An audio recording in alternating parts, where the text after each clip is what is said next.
Tata cara sholat jamaah dalam bepergian. Assalamualaikum warahmatullahi wabarakatuh. Sahabat muslim hafizakumullah, seseorang yang melakukan bepergian jauh diperbolehkan menggabungkan kedua waktu sholat ke dalam satu waktu. Penggabungan ini dinamakan dengan istilah sholat jama'. Perbedaan antara jama' dengan qashar adalah jika jama' berarti menghimpun dua sholat menjadi satu, sedangkan qashar adalah mengurangi jumlah rakaat sholat. Keduanya merupakan rukhsah atau keringanan dari Allah untuk orang yang melakukan perjalanan jauh berdasarkan sejumlah riwayat hadis.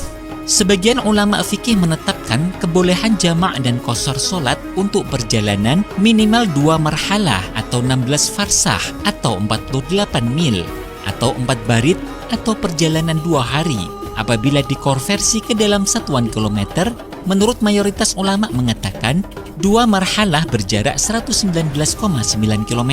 Sebagian ulama berpendapat 2 marhalah berjarak 80,64 km. Ada juga yang mengatakan berjarak 88,704 km. Sedangkan ulama Hanafiyah menyebut 2 marhalah adalah jarak tempuh 96 km. Bagi musafir yang mempunyai tujuan jauh dengan memenuhi batas minimal jarak yang telah ditentukan, boleh menjamak sholat dengan ketentuan sebagai berikut. 1. Ketentuan menggabung sholat jamak berlaku 2 paket, yaitu paket duhur dengan asar, maghrib dengan isya. Apabila ingin melakukan paket duhur asar dengan dilaksanakan pada waktu duhur, maka hal ini disebut dengan istilah jamak takdim. Begitu pula maghrib dengan isya, jika dilakukan pada waktu maghrib, namanya juga jamak takdim. Dan apabila dilakukan pada waktu sholat yang akhir atau kedua, yaitu dilaksanakan pada waktu sholat asar atau isya, maka dinamakan jamak takhir. 2. Sholat subuh tidak mempunyai gabungan paket.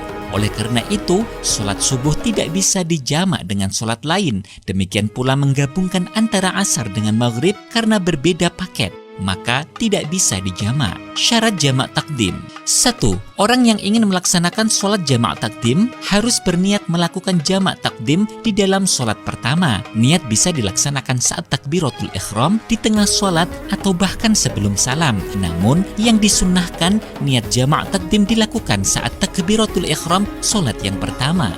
2. Mendahulukan sholat yang awal, yaitu sholat duhur terlebih dahulu, baru kemudian sholat asar atau sholat maghrib baru isya. 3. Waktu sholat awal, waktu sholat duhur atau maghrib yang tersedia cukup untuk melaksanakan 2 sholat jamak tersebut. 4. Mualah, berkesinambungan, maksudnya tidak ada pemisah yang lama, sekira 2 rakaat sholat yang ringan atau pendek antara sholat pertama dengan sholat kedua. 5. Ketika melaksanakan sholat yang kedua masih dalam perjalanan atau safar, meskipun setelah itu ia sampai di rumah sedangkan waktu yang kedua masih tersisa banyak. Misalkan ada orang Jakarta pulang Surabaya, ketika sampai di Semarang ia melaksanakan jamak takdim. Setelah ia melanjutkan perjalanan, ia sampai rumahnya baru pukul 16.00 yang berarti waktu asar masih cukup. Orang ini tidak perlu lagi melakukan sholat asar karena jamak takdimnya tadi sudah sah. 6. Mengetahui bahwa jamak sholat diperbolehkan dalam syariat agama Islam. Syarat jamak takhir. 1. Niat jamak takhir dilakukan pada waktu sholat yang pertama. Jadi apabila ingin melakukan jamak takhir di sholat asar, maka dalam waktu duhur sudah niat jika sholat duhurnya akan dijamak nanti pada waktu asar. 2. Masih dalam posisi safar atau perjalanan saat sholat yang kedua. Contoh niat sholat jamak takdim. A. Sholat zuhur dengan asar. Usolli fardhu zuhri 4 raka'atin majmu'an bil asri jama'a takdimin lillahi ta'ala.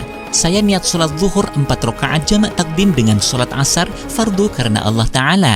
Usolli fardhul asri 4 raka'atin majmu'an bil zuhri jama'a takdimin lillahi ta'ala. Saya niat sholat asar 4 rakaat jamak takdim dengan sholat zuhur fardu karena Allah Ta'ala. B. Sholat maghrib dengan isya. Usolli fardul maghribi 3 raka'atin majmu'an bil isya'i jama'a takdimin lillahi Ta'ala. Saya niat sholat maghrib 3 rakaat jamak takdim dengan sholat isya fardu karena Allah Ta'ala. Usolli fardul isya'i 4 raka'atin majmu'an bil maghribi jama'a takdimin lillahi ta'ala. Saya niat sholat isya 4 rakaat jamak takdim dengan sholat maghrib fardu karena Allah Ta'ala. Contoh niat sholat jamak takhir. A. Sholat zuhur dengan asar. Usalli fardhu dhuhri 4 raka'atin majmu'an bil 'ashri jama'a ta'khirin lillahi ta'ala. Saya niat salat zuhur 4 rakaat jamak takhir dengan salat asar fardu karena Allah Ta'ala. Usalli fardhul 'ashri 4 raka'atin majmu'an bil dhuhri jama'a ta'khirin lillahi ta'ala. Saya niat salat asar 4 rakaat jamak takhir dengan salat zuhur fardu karena Allah Ta'ala. B. Salat maghrib dengan isya. Usalli fardhal maghribi 3 raka'atin majmu'an bil isya'i jama'a ta'khirin lillahi ta'ala. Saya niat salat maghrib 3 rakaat jamak takhir dengan salat isya fardu karena Allah Ta'ala. Usalli fardhal isya'i 4 raka'atin majmu'an bil maghribi jama'a ta'khirin lillahi ta'ala.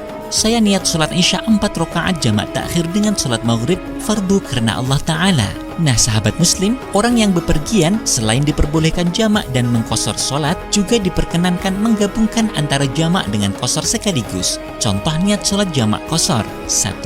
Sholat zuhur dengan asar. Usalli fardhu dhuhri majmu'an ma'al asri jama'a taqdimin qashran lillahi ta'ala. Saya niat salat fardhu zuhur jamak takdim dengan salat asar qashar karena Allah Ta'ala. Usalli fardhul asri majmu'an ma'al zuhri jama'a takdimin qashran lillahi ta'ala. Saya niat salat fardhu asar jamak takdim dengan salat zuhur qashar 2 rakaat fardu karena Allah Ta'ala. 2. Salat maghrib dengan isya. Salat maghrib karena hanya 3 rakaat maka tidak boleh diqashar. Usalli fardhal maghribi 3 raka'atin majmu'an ma'al isya'i jama'a takdimin lillahi ta'ala. Saya niat salat fardhu maghrib 3 rakaat jamak takdim dengan salat isya karena Allah Ta'ala. Usalli fardhal isya'i majmu'an ma'al maghribi jama'a takdimin qashran lillahi ta'ala. Saya niat salat fardu isya jamak takdim dengan salat maghrib qashar karena Allah Ta'ala. Adapun niat salat jamak takhir qashar menyesuaikan. Redaksi yang berbunyi jamak takdim diganti dengan kata yang berbunyi jamak takhir. Wallahu a'lam.